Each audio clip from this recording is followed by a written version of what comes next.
중국 티벳에서 발원해 6개 인접국가들을 감싸는 젖줄 메콩강. 메콩강 줄기가 대략 1900km에 달하며 가장 길게 흐르는 불교의 땅 라오스는 아직도 복음의 문이 열리지 않는 곳이다. 특별히 메콩강변을 삶의 터전으로 살아가는 라오스 민족 가운데 한국인 선교사가 가슴에 품은 수많은 사람들이 있다.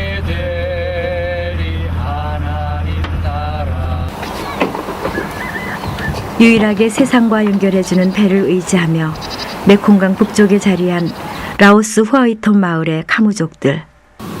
45가구 300여 명이 이곳에 정착한 지는 5년째. 그들 가운데 낯선 이방인 한국인 선교사가 이 마을을 찾은 남다른 사연이 있다. 지금 정확하게 2006년도 4월 달 정도 됩니다. 그때 치앙마이에서 이제 단기팀을 데리고 이제 스피드보트를 타고 후아이사에서 루앙파방까지 가는 길이었는데, 그때 스피드보트가 고장이 나가지고 이제 저희들도 우연히 이제 배 수리하기까지 기다리다가 이 마을을 처음 들어왔습니다. 동네 사람들이 그냥 우르르 내려오는 거예요. 그래서 이제 이 마을이 뭔 마을인가 이제 물어봤더니 외국인을 그때 처음 봤다는 겁니다. 그때 미전도 중주 국가에서 한가운데서 일을 하면서도 이렇게 외부인과 접촉을 전혀 안 했던 미접촉 마을이 있었다는 걸 그때 처음 알게 되고, 복음을 전혀 접하지 못한 미전도 종족 후아이톤 마을 사람들. 정부의 이주 정책에 따라 이곳에 보금자리가 마련됐지만 척박한 땅에서 자립해 나가기란 그리 쉽지 않다. 전기가 들어오지 않고 오직 자연에 순응하면서 화전을 손수 일고 자급자족하는 이들에게 올해는 그 어느 때보다도 힘들다. 1년에 단 한 번 이들이 땀 흘려 거두는 찹쌀 농사가 가장 큰 홍련을 맞아 집집마다 먹을 식량이 부족해 배고픔에 시달리고 있다. 올해는 특별히 곡식들을 쥐들이 많이 먹어서 아주 많이 곡식에 피해를 봤습니다. 그래서 저희들 마을 전체 종합했을 때 약 1톤 정도밖에 수확을 못했습니다.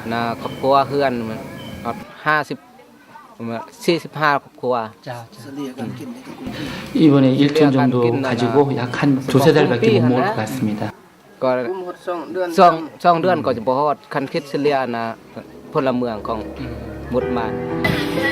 한 울타리 안에서 후아이톤 마을 사람들이 겪는 어려움은 이뿐만이 아니다. 상수도 시설이 2군데 갇혀 있지만 마을 사람들이 모두 이용하기에는 턱없이 부족하고, 게다가 병원이 가까이 없기 때문에 치료 한번 제대로 받지 못한 채 대부분 배탈, 설사, 열병, 굶주림의 고통을 받고 있다.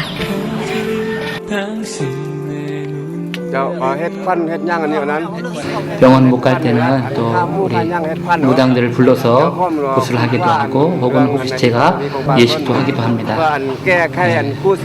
그렇게 그런 예식을 통해서 또 좋아지는 사람도 있고 뭐 똑같은 사람도 있습니다. 당장 눈앞에 먹고 사는 일이 막막하지만 어린 꿈나무들이 배움의 열정을 쏟는 초등학교가 있고 아이들을 사랑하는 교사가 있기에 열악한 교육 환경에도 아직은 희망을 버릴 수 없다. การเรียนปึ้มตำราบอปึ้มแบบจะเป็นไม้บรรทัดเป็นจะเมนกระดานได้แล้วก็จะมีอุปกรณ์บรรทัดเครื่องที่ว่ากีฬาของนักเรียนนี่จะขาดเคินแต่ว่าบ่ได้เงินเดือนบ่ได้เงินเดือนแล้วเป็นประชาชนจะเก็บข้าวให้แล้วก็เอาของกินให้แต่ว่าบ่ได้เงินเดือนมีแต่หมดปีแล้วก็ได้บัดเดียวพระเจ้าบ่จ่ายเป็นเดือนจะแม่นหมดปีจ่าย 자녀들에게 가난을 고스란히 물려주고 오랜 세월 그 고통에서 벗어나지 못하는 후아이톤 마을 사람들. 이들이 바라는 사람답게 사는 세상은 진정 무엇일까? 병 들고 질병 그거 참 싫어하고 가난 싫어합니다. 제가 제일 싫어하는 것 바로 그겁니다. 저 더러운 것도 싫어합니다. 이것이 제가 싫어하는 것이고요. 저는 좋아하는 거 발전하는 겁니다. 아름답게 변화되는 것입니다.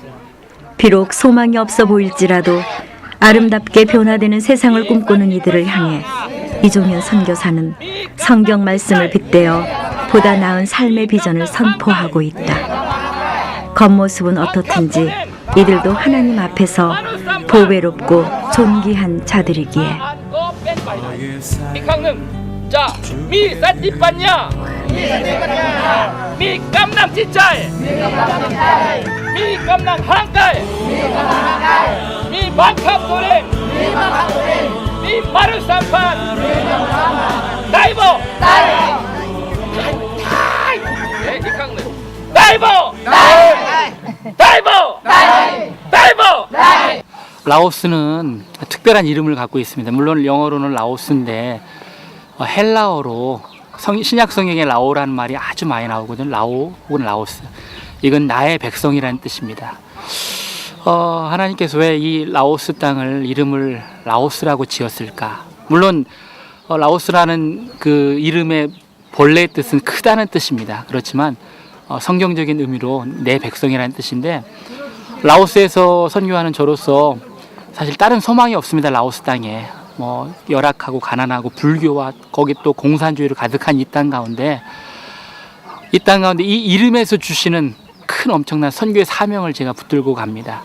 하나님께서 내 백성들을 부르실 때, 내 백성들을 라오스, 내 백성들을 부르실 때 이 가난과 불교와 공산주의로 쪄든 이 땅이 어떻게 변하든가 보라, 이런 선교 사명들을 저에게 주셔서 이 땅 라오스 땅에서 일을 하고 있습니다. 하나님께서 이 라오스 땅 수없는 메콩강을 통하여 이 또 수없는 라오스 땅에 수없는 하나님의 백성들이 수없이 불러질 줄로 확신합니다.